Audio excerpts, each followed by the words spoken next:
Swastik excellent ಚಾನಲ್ಗೆ. So ನಾವು ಈಗಾಗಲೇ ಸಿಂಪಲ್ ಪಾಸ್ಟ್ ಟೆನ್ಸ್ ಬಗ್ಗೆ ನಿಮ್ಗೆ ಹೇಳಿದೀವಿ, ಹೌದಾ? ಟೆನ್ಸ್ ಗಳಲ್ಲಿ ಪ್ರೆಸೆಂಟ್, ಪಾಸ್ಟ್ ಮತ್ತು ಫ್ಯೂಚರ್ ಅಲ್ಲಿ ಬರ್ತಕ್ಕಂಥ ಪಾಸ್ಟ್ ಅಲ್ಲಿ ಬರ್ತಕ್ಕಂಥ ಸಿಂಪಲ್ ಪಾಸ್ಟ್ ಬಗ್ಗೆ ನಾವು ಹೇಳಿದ್ವಿ. ಈ ಸಿಂಪಲ್ ಪಾಸ್ಟ್ ಬಗ್ಗೆ ಹೆಚ್ಚಿನ ಒತ್ತು ಯಾಕೆ ಕೊಡ್ತೀವಿ ಅಂದ್ರೆ, ಸಿಂಪಲ್ ಪ್ರೆಸೆಂಟ್ ಮತ್ತು ಸಿಂಪಲ್ ಪಾಸ್ಟ್ ಎರಡು ಸೇಮ್ ಇರ್ತವೆ, ಒಂದೇ ರೀತಿಯಾಗಿರ್ತಕ್ಕಂಥ. ಆದ್ರೆ ಸಿಂಪಲ್ ಪ್ರೆಸೆಂಟ್ ಅಲ್ಲಿ ಹೆಲ್ಪಿಂಗ್ ವರ್ಬ್ ಇರಲ್ಲ, ಸಿಂಪಲ್ ಪಾಸ್ಟ್ ಅಲ್ಲಿ ಕೂಡ ಹೆಲ್ಪಿಂಗ್ ವರ್ಬ್ ಇರಲ್ಲ. ಸೊ ಇವೆರಡನ್ನು ನಾವು ನೋಡಿದಾಗ ಒಂದೇ ರೀತಿಯಾಗಿ ಕಾಣುತ್ತವೆ. ಆದ್ರೆ ಸಿಂಪಲ್ ಪ್ರೆಸೆಂಟ್ ಅಲ್ಲಿ ಹೆಲ್ಪಿಂಗ್ ವರ್ಬ್ ಇಲ್ಲ, ಸಿಂಪಲ್ ಪಾಸ್ಟ್ ಅಲ್ಲಿ ಹೆಲ್ಪಿಂಗ್ ವರ್ಬ್ ಇಲ್ಲ. ಬಟ್ ಸಿಂಪಲ್ ಪ್ರೆಸೆಂಟ್ ಅಲ್ಲಿ ಈ ಮೇನ್ ವರ್ಬ್ VP1 ಒಳಗಿದ್ರೆ, ಪ್ರೆಸೆಂಟ್ ಒಳಗಿದ್ರೆ, ಈಗಾಗಲೇ ನಾನು ಮೇನ್ ವರ್ಬ್ಗಳನ್ನು ಹೇಳಿದ್ದೀನಿ, ಪ್ರೆಸೆಂಟ್, ಪಾಸ್ಟ್ ಮತ್ತು ಪಾಸ್ಟ್ ಪಾರ್ಟಿಸಿಪಲ್. ಸೊ VP1 ಅಂದ್ರೆ ಪ್ರೆಸೆಂಟ್ ಅಲ್ಲಿ, ಸಿಂಪಲ್ ಪ್ರೆಸೆಂಟ್ ಪ್ರೆಸೆಂಟ್ ಅಲ್ಲಿ ವರ್ಬ್ ಇದ್ರೆ, ಸಿಂಪಲ್ ಪಾಸ್ಟ್ ಅಲ್ಲಿ ಮಾತ್ರ ಏನಾಗಿರುತ್ತೆ, ವರ್ಬ್ VP2 ಪಾಸ್ಟ್ ಅಲ್ಲಿ ಇರ್ತದ. ಸೊ ನಾವು ಗಮನಿಸಬೇಕಾಗಿರ್ತಕ್ಕಂಥದ್ದು ಇಲ್ಲಿ ಇಷ್ಟೇ. ಇಲ್ಲಿ ನೋಡ್ರಿ, ಅಫರ್ಮೇಟಿವ್ ಒಳಗೆ I built school in Karatagi ಅಂತಿದೆ. ಸಿಂಪಲ್ ಪಾಸ್ಟ್ ಅಲ್ಲಿ ಅದೇ ವಾಕ್ಯ I built school in Karatagi ಅಂತಿದೆ. ಸೊ ಇವೆರಡರ ಮಧ್ಯೆ ಆ ಸಿಮಿಲಾರಿಟಿಯನ್ನು ನಾವು ನೋಡಿಕೊಂಡಾಗ no helping verb, but main verb simple present ಅಲ್ಲಿ VP1 ಇದ್ರೆ, ಸಿಂಪಲ್ ಪಾಸ್ಟ್ ಅಲ್ಲಿ VP2 ಒಳಗಿರ್ತದ. ಉಳಿದಿರ್ತಕ್ಕಂಥ ವರ್ಡ್ಗಳೆಲ್ಲ ಆಸ್ ಇಟ್ ಈಸ್ ಇರ್ತದ. ಯಾಕೆ ಇದನ್ನು ಒತ್ತಿ ಜಾಸ್ತಿ ಇದಕ್ಕೆ ಫೋರ್ಸಬಲ್ ಆಗಿ ನಾನು ಇದನ್ನ ಹೇಳ್ತೇನೆ ಅಂದ್ರೆ, ಈ CET ಕ್ವಶನ್ ಪೇಪರ್ಗಳಲ್ಲಿ ಅಥವಾ ಯಾವುದೇ ಇನ್ನಿತರ ತರಗತಿಯ ಒಂದು ಎಕ್ಸಾಮ್ಗಳಲ್ಲಿ 8th, 9th, 10th R PUC ಅಲ್ಲಿ ಈ ಕ್ವಶನ್ ಟ್ಯಾಗ್ಗಳನ್ನ ಇವುಗಳಲ್ಲೇ ಜಾಸ್ತಿ ಅರೇಂಜ್ ಮಾಡಿರ್ತಾರೆ ಕ್ವಶನ್ ಪೇಪರ್ ಅಲ್ಲಿ. ಸೊ ಆ ಕಾರಣಕ್ಕೋಸ್ಕರ ಇಲ್ಲಿ ಈ ರೀತಿಯಾಗಿರ್ತಕ್ಕಂಥ ಒಂದು ಕನ್ಕ್ಲೂಷನ್ ಕೊಡೋದಕ್ಕೋಸ್ಕರ ನಾನು ನಿಮ್ಗೆ ಹೇಳ್ತಾ ಇದ್ದೀನಿ. ಸಿಂಪಲ್ ಪ್ರೆಸೆಂಟ್ ಅಲ್ಲಿ no helping verb, simple past ಅಲ್ಲಿ ನೋ ಹೆಲ್ಪಿಂಗ್ ವರ್ಬ್.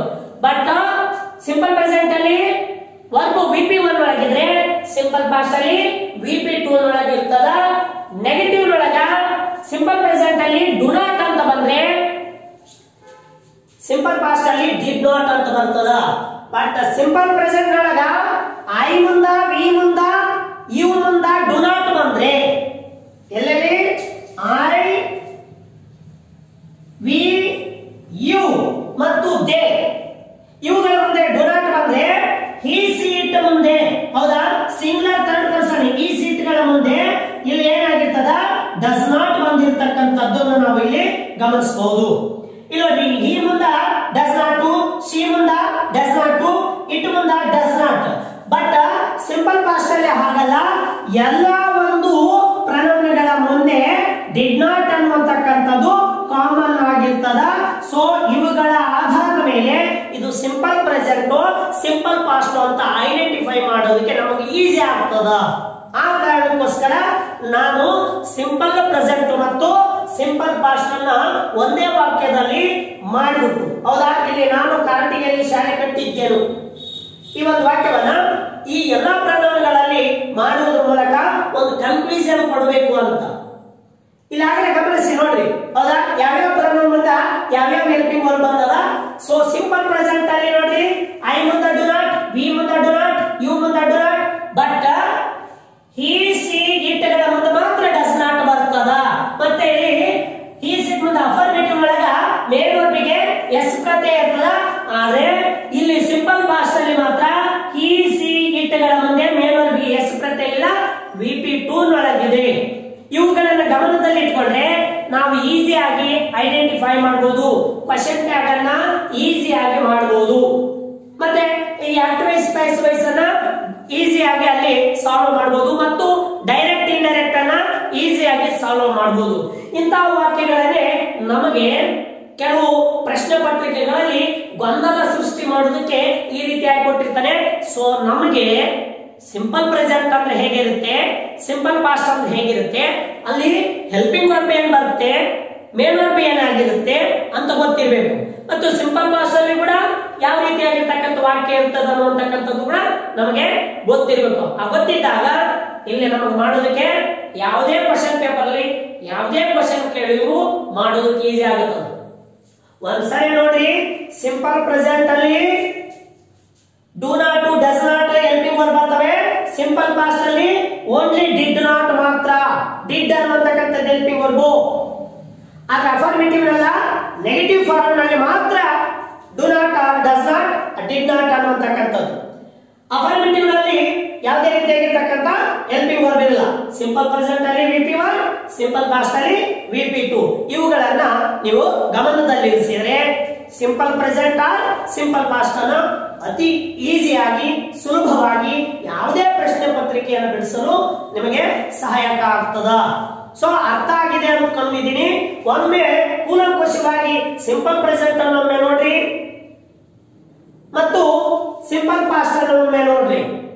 ಅಲ್ಲಿ ಒಂದೇ ವಾಕ್ಯವನ್ನು ನಾನು ಎಲ್ಲಾ ಪ್ರಣಾಮಗಳಲ್ಲಿ ಮಾಡಿ ತೋರಿಸಿದ್ದೀನಿ. ಸೊ ಅಲ್ಲಿ ನೋಡಿದಾಗ ನಮಗೆ ಇಲ್ಲಿ ಕಾಮನ್ ಆಗಿ ಇಲ್ಲಿ he does not build a school in Karati ಅಂತಿದೆ. ಇಲ್ಲಿ he did not build a school in Karati ಅಂತಿದೆ. ಅದು ನೆಗೆಟಿವ್ ಫಾರ್ಮ್ ಒಳಗೆ ಮಾತ್ರ VP1 ಒಳಗೆ ಸಿಂಪಲ್ ಪಾಸ್ಟ್ ಒಳಗೆ ಬಂದಿರ್ತದೆ. VP1 ಒಳಗೆ ಇರ್ತದೆ ಸಿಂಪಲ್ ನೆಗೆಟಿವ್ ಫಾರ್ಮ್ ಒಳಗೆ. ಆದ್ರೆ ಅಲ್ಲೆಲ್ಲ ಎಲ್ಲಾ ಕಡೆನೂ VP1 ಒಳಗೆ ಇರ್ತದ. ಆದ್ರೆ ಅಲ್ಲಿ ಈ ಸೀಟ್ ಬಂದ ಮೇನ್ ವರ್ಬ್ಗೆ ಎಸ್ ಪ್ರತ್ಯಯ ಅಫರ್ಮೇಟಿವ್ ಒಳಗ ಎಸ್ ಒಂದು ಆಡ್ ಆಗಿರ್ತದ. ಸೊ ಇಷ್ಟು simple present and simple past ನ ಒಂದು ವ್ಯತ್ಯಾಸವನ್ನು ನಾವು ಗಮನಿಸಿದ್ವಿ. ಯಾಕಂದ್ರೆ ಈ ಸಿಂಪಲ್ ಪ್ರೆಸೆಂಟ್ ಅನ್ನು ನಾವು ಈ ಕಾಲಗಳ ರಾಜ ಅಂತ ಕರಿತೀವಿ. ಆ ಕಾರಣಕ್ಕೋಸ್ಕರ ಇಲ್ಲಿ ಯಾವುದೇ ರೀತಿಯಾಗಿರ್ತಕ್ಕಂಥ ಅಫರ್ಮೇಟಿವ್ ಒಳಗ ಸಕಾರಾತ್ಮಕ ವಾಕ್ಯದೊಳಗ ಹೆಲ್ಪಿಂಗ್ ವರ್ಬ್ ಬರೋದಿಲ್ಲ. ಇದನ್ನ ನೀವು ಪುನಃ ಸ್ವಲ್ಪ ಕೇಳಿದಾಗ ಎರಡು ಈ ಕಂಪ್ಯಾರಿಸನ್ ಅರ್ಥ ಆಗ್ತದ. ಸೊ ಇಷ್ಟು ಇವತ್ತು ಸಿಂಪಲ್ ಪ್ರೆಸೆಂಟ್ ಮತ್ತು ಸಿಂಪಲ್ ಪಾಸ್ಟ್ ಒಂದು ಕಂಪ್ಯಾರಿಸನ್ ತರಗತಿಯನ್ನ ಮುಗಿಸ್ತೇನೆ. ಮುಂದಿನ ನಮ್ಮ ತರಗತಿಯನ್ನ ಹೌದಾ ನೀವು ನೋಡೋದಕ್ಕಾಗಿ ನಮ್ಮ ಚಾನೆಲ್ ಅನ್ನ ಸಬ್ಸ್ಕ್ರೈಬ್ ಮಾಡಿ, ಕಾಮೆಂಟ್ ಮಾಡಿ ಮತ್ತು ಶೇರ್ ಮಾಡಿ. ಧನ್ಯವಾದಗಳು.